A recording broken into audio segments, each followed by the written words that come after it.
ಇಂದೇ ಡೌನ್ಲೋಡ್ ಮಾಡಿ ಮತ್ತು ನಿಮ್ಮ ನೆಚ್ಚಿನ ಶೋಗಳನ್ನ ಆನಂದಿಸಿ. ನನ್ನ ತಾಯಿ ಬದುಕಿದ್ರು ಕೂಡ ನಾನಂತ ನತದೃಷ್ಟ ಆದೆ. ಹಾಗಿದ್ಮೇಲೆ ನಾನು ಅವ್ರನ್ನ ದ್ವೇಷ ಮಾಡಬಾರ್ದ? ಅವ್ರ ಮೇಲೆ ಕೋಪ ಮಾಡ್ಕೋಬಾರ್ದ? ನಾನು ಆಡಿ ಬೆಳೆಯೋವಾಗ ಅವ್ರಿರ್ಲಿಲ್ಲ, ನಾನು ಅಂಬೆಗಾಲಿಡುವಾಗ ಅವ್ರಿರ್ಲಿಲ್ಲ, ನಾನು ಹೆಜ್ಜೆ ಇಟ್ಟು ನಡೆಯುವಾಗ ಅವ್ರಿರ್ಲಿಲ್ಲ. ಈಗ ನಾನು ಬೆಳೆದು ದೊಡ್ಡವಳಾಗಿದ್ದೀನಿ. ಈಗ ಅವ್ರು ಬಂದ್ರೆ ನಾನು ಅವ್ರಿಗೆ ಏನಂತ ಹೇಳಿ? ಮನಸ್ಸಲ್ಲಿ 1000 ಪ್ರಶ್ನೆಗಳಿದೆ. ಆ ಪ್ರಶ್ನೆಗಳಿಗೆ ನಾನು ಉತ್ತರ ಕೇಳ್ಬೇಕಾ ಅಥವಾ ಅವ್ರ ಮೇಲೆ ಕೋಪ ಮಾಡ್ಕೊಂಡು ಅವ್ರಿಗೆ ಬೈಬೇಕಾ? ಅಥವಾ ಇಷ್ಟು ವರ್ಷ ಬರ್ದೆ ಈಗ ಯಾಕೆ ಬಂದಿದ್ಯಾ ಅಂತ ನಾನು ಕೇಳ್ಬೇಕಾ? ನಂಗಂತೂ ಗೊತ್ತಿಲ್ಲ ಅಮ್ಮ, ಗೊತ್ತಿಲ್ಲ ನನಗೆ.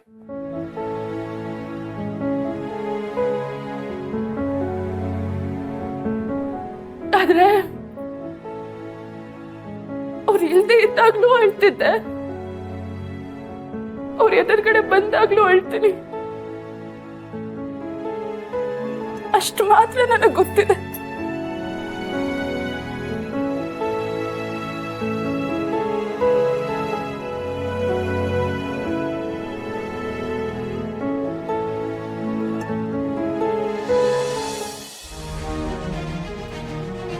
ಫೋಟೋ ತೆಗ್ದಿದೆ ಅಲ್ವಾ, ಇಮಿಡಿಯೇಟ್ ಆಗಿ ಕಳ್ಸು. ಆಯ್ತು ಮೇಡಮರೇ, ಫೋಟೋನ ಸ್ವಲ್ಪ ದೂರದಿಂದ ತೆಗೆದಿದ್ದೆ, ಚೆನ್ನಾಗೇ ಬಂದಿದೆ. ಇದ್ರಲ್ಲಿ ಅವಳ ಮುಖ ಚೆನ್ನಾಗಿ ಕಾಣಿಸ್ತಿದೆ. ಮಾತಾಡಿದ್ದು ಸಾಕು. ನೀನ್ ತೆಗ್ದಿರೋ ಫೋಟೋನ ನನಗೆ ಕಳ್ಸು ಮೊದ್ಲು. ಅದು ಹೈ ರೆಸಲ್ಯೂಷನ್ ಇರೋ ಫೋನು. ನೀನ್ ಎಷ್ಟೇ ದೂರದಿಂದ ತೆಗೆದ್ರು ಕ್ಯಾಪ್ಚರ್ ಆಗಿರುತ್ತೆ, ಕ್ಲಾರಿಟಿ ಇರುತ್ತೆ. ಫೋಟೋ ಕಳ್ಸು. ಆಯ್ತಾಯ್ತು, ಕಳಿಸ್ತೀನಿ. ಹೊಸ ಮೊಬೈಲ್ ಅಲ್ವಾ, ಬಳಸೋದು ಕಳಿಸೋದು ಸ್ವಲ್ಪ ಕಷ್ಟ.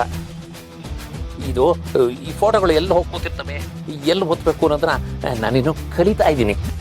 ಓ ಗಾಡ್, ಅದನ್ನೆಲ್ಲ ಆಮೇಲೆ ಕಲಿಬಹುದು. ಮೊದಲು ಫೋಟೋ ಕಳ್ಸು. ಅಲ್ಲ ಮೇಡಮ್, ಅದೇನಾಯ್ತು ಅಂತಂದ್ರೆ ನಾನು ಫೋಟೋ ತೆಗಿಯಕ್ಕೆ ಹೋಗೋವಾಗ ಶಟ್ ಅಪ್. ನೀನು ಒಂದೇ ಒಂದು ಮಾತಾಡಿದ್ರೆ ನಾನು ಸುಮ್ಮನಿರಲ್ಲ. ಮೊದಲು ಫೋಟೋ ಕಳ್ಸು. ಅಯ್ಯೋ, ಕಳ್ತೀನಿ. ಅಯ್ಯೋ, ಯಾಕೆ ಇಟ್ಕೊಂಡು ಕೋಪ ಮಾಡ್ಕೋತೀರಾ? ಏನಪ್ಪ ಇದು ಫೋಟೋ ಸಿಗ್ತಾಗಲ್ಲ. ಇಲ್ಲಿದೆ.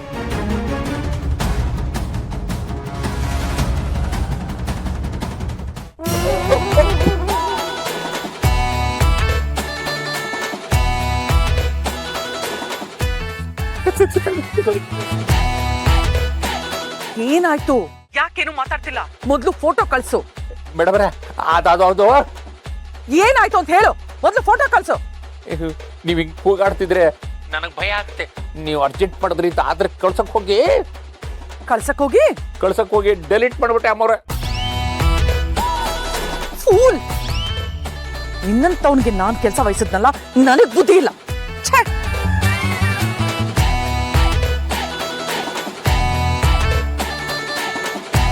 ಅಯ್ಯೋ, ಕಷ್ಟಪಟ್ಟು ಫೋಟೋ ತೆಗೆದಿದ್ದೆ, ಕಳ್ಸಕ್ಕೆ ಆಗ್ಲಿಲ್ವಲ್ಲ.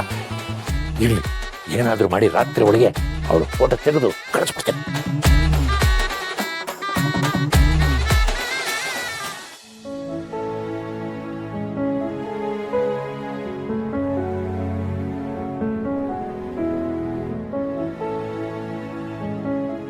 ಅಡ್ಗೆ ಮನೆಯಲ್ಲಿ ನಿಂತು ಕಾಲೆಲ್ಲ ನೋಯ್ತೈತೆ. ನಾನು ಹೇಳಿದ್ ಕೇಳಿಸ್ಲಿಲ್ವಾ? ಇಲ್ಲ, ಕೇಳಿಸ್ಲಿಲ್ಲ. ನಿನ್ನ ಹತ್ರ ನಂಗೆ ಮಾತಾಡೋದಕ್ಕೆ ಇಂಟ್ರೆಸ್ಟ್ ಇಲ್ಲ. ಅಲ್ಲ, ನನಗೆ ತಾಳಿ ಕಟ್ದವ್ರು ನೀವು. ನಾನು ಹೊಟ್ಟೆಲಿ ನಿಮ್ಮ ಮಗು ಬೆಳೀತೈತೆ. ಆ ಮಗುಗೆ ಜನ್ಮ ಕೊಡಕ್ಕೆ ನಾನು ಈತೆಲ್ಲ ಕಷ್ಟಪಡ್ತೀವಿ. ಅದಕ್ಕಾದ್ರೂ ಸ್ವಲ್ಪ ಆರೈಕೆ ಮಾಡಬಾರ್ದೆ? ಏನ ನನ್ನ ಮಗುಗೆ ಜನ್ಮ ನೀಡೋಕ? ಏನ ನೀನು ಕೇಳ್ಕೊಂಡಿದ್ನ ನನಗೆ ಮಗು ಬೇಕು ಅಂತ? ಗೊತ್ತೋ ಗೊತ್ತಿಲ್ಲದೇನೋ ಆಗಿರೋ ತಪ್ಪಿಗೆ ಪ್ರಾಯಶ್ಚಿತ್ತ ಪಡ್ತಾ ಇದ್ದೀನಿ ಅಷ್ಟೇ. ಯಾಕೆ ಹಿಂಗೆಲ್ಲ ಮಾತಾಡ್ತೀವ್ರಿ? ಇನ್ನು ಭೂಮಿಗೂ ಬರ್ದಿರೋ ಕೂಸಿದು, ಅದ್ರ ಮೇಲಾದ್ರೂ ಸ್ವಲ್ಪ ಪಿರುತಿ ತೋರಿಸಿ. ಹಲೋ ಮೇಡಮ್, ಬಣ್ಣದ ಮಾತುಗಳನ್ನೆಲ್ಲ ನನ್ನ ಹತ್ರ ಆಡ್ದಕ್ಕೆ ಬರಬೇಡಿ. ಕೇಳಿಸ್ಕೊ, ನೀನು ನಮ್ಮ ಮದುವೆ ಆಗಬೇಕು, ಮಕ್ಕಳು ಮಾಡ್ಕೋಬೇಕು, ಸಂಸಾರ ಮಾಡಬೇಕು, ಇದೆಲ್ಲ ನಾನು ಅನ್ಕೊಂಡೇ ಇರಲಿಲ್ಲ. ನನ್ನ ಆಸೆನೂ ಅಲ್ಲ. ಏನೋ ಹಳ್ಳಿ ಹುಡುಗಿ, ಒಂದ್ಸಲ ರುಚಿ ನೋಡೋಣ ಅಂತ ಮುಟ್ಟಿದ ತಪ್ಪಿಗೆ ತಾಳಿ ಕಡ್ದೆ. ಎಲ್ಲ ನನ್ನ ಕರ್ಮ. ಮತ್ತೆ ಅವತ್ತು ಪಿರುತಿಯಿಂದ ನನಗೆ ಸೇವೆ ಮಾಡಿದ್ದು ಏನ ಪ್ರೀತಿನ? ಏಯ್, ಅದು ನಿನ್ನ ಮೇಲೆ. ಅವತ್ತು ಮಾವ ಹೇಳಿದ್ರು ಅನ್ನೋ ಒಂದೇ ಒಂದು ಕಾರಣಕ್ಕೋಸ್ಕರ ಆ ರೀತಿ ಸೇವೆ ಮಾಡಿದೆ. ಅವತ್ತೊಂದಿನ ನಿಂಗೆ ಸೇವೆ ಮಾಡಿದೆ ಅಂತ ಪ್ರತಿ ಸಲ ನಾನು ನಿನಗೆ ಸೇವೆ ಮಾಡ್ತಾನೆ ಇರ್ತೀನಿ ಅಂತ ಅನ್ಕೋಬೇಡ. ನಾನೇನು ನನಗೆ ಸೇವೆ ಮಾಡಿ ಅಂತ ಕೇಳ್ಕೊಳ್ತಿಲ್ಲ. ನಿಮ್ಮ ತಾಯಿ ನಿಮಗೆ ಕರುಣೆ, ಪಿರುತಿ, ಅನುಕಂಪ ಇದ್ಯಾವುದನ್ನು ಹೇಳ್ಕೊಟ್ಟಿಲ್ಲ. ಕಡೆ ಪಕ್ಷ ಮನುಷ್ಯತ್ವನಾದ್ರು ತೋರಿಸಿ ಅಂತ ಕೇಳ್ಕೊಳ್ತೀವಿ. ಇಲ್ಲ, ನಾನು ಮನುಷ್ಯನೇ ಅಲ್ಲ. ಹೇಳ್ತಾ ಇದ್ದೀನಿ, ಮಾತಿಗೆ ಮಾತು ಬೆಳೆಸ್ಬೇಡ ಅಂತ. ನನಗೇನಾದ್ರೂ ಕೋಪ ಬಂದ್ರೆ ಏನೋ ಮಾಡ್ತೀಯಾ? ಕೋಪ ಬಂದ್ರೆ ಏನೋ ಮಾಡ್ತೀಯಾ?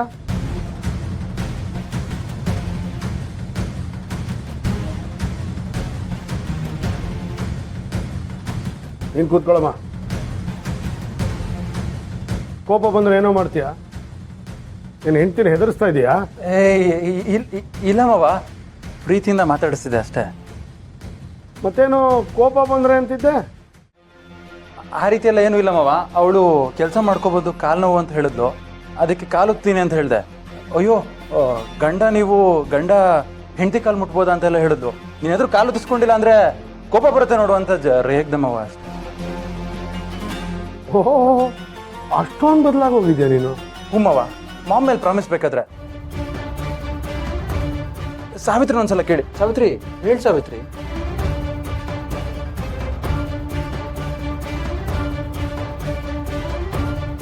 ಮಗುನ ಒಂದು ಹೆಣ್ಣು ಗರ್ಭದಲ್ಲಿ ಹೊತ್ಕೊಂಡು ಓಡಾಡೋದು ಇಡೀ ಭೂಮಿನ ಹೊತ್ಕೊಂಡಿರೋಷ್ಟು ಪುಣ್ಯದ ಕೆಲಸ, ಕಷ್ಟದ ಕೆಲಸ. ಜನ್ಮ ಕೊಡೋ ಒಂದು ಹೆಣ್ಣು ಜೀವನನೂ ಬದಲಾಯಿಸ್ಬೋದು. ಹೆಣ್ಣು ಮನಸ್ಸು ಮಾಡಿದ್ರೆ ಬುದ್ಧಿನೂ ಹೇಳ್ಬೋದು, ತಿದ್ದುಕೊಳ್ಳಿಲ್ಲ ಅಂದ್ರೆ ಬುದ್ಧಿ ಕಲಿಸ್ಲೂಬಹುದು. ಅಮ್ಮ, ನೀನು ನಿನ್ನ ಮಗು ಇಂಥವ್ರಿಗೆ ಬುದ್ಧಿ ಹೇಳೋ ಶಕ್ತಿವಂತರಾಗಮ್ಮ. ತಗೋ ಸೀರೆ. ಯಜಮಾನ್ರೆ, ಇದೆಲ್ಲ ಯಾಕೆ? ಏನಮ್ಮ ಹೀಗೆ ಹೇಳ್ತಾ ಇದೆಯಾ? ಗರ್ಭಿಣಿ ಹೆಣ್ಣಿಗೆ 108 ಬಯಕೆಗಳಿರುತ್ತೆ. ಅದು ಅಲ್ಲದೆ ನೀನು ಈ ಮನೆ ಸೊಸೆ ಅಲ್ವಾ? ನನಗೊಬ್ಬ ಮಗಳಿದ್ದಿದ್ರೆ ಹೀಗೆ ಸೀರೆ ಕೊಡ್ತಾ ಇರ್ಲಿಲ್ವಾ? ಮಗಳು ಇದ್ದಿದ್ದಿದ್ರೆ ಅಂತ ಯಾಕೆ ಹೇಳ್ತೀವ್ರಿ? ನಿಮ್ಮ ಮಗಳು ಇದಾರಲ್ಲ ಯಜಮಾನ್ರೆ, ಶ್ರಾವಣಿ.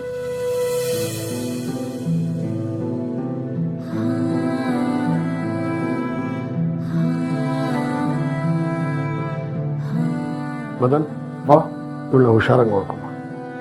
ಹುಷಾರು.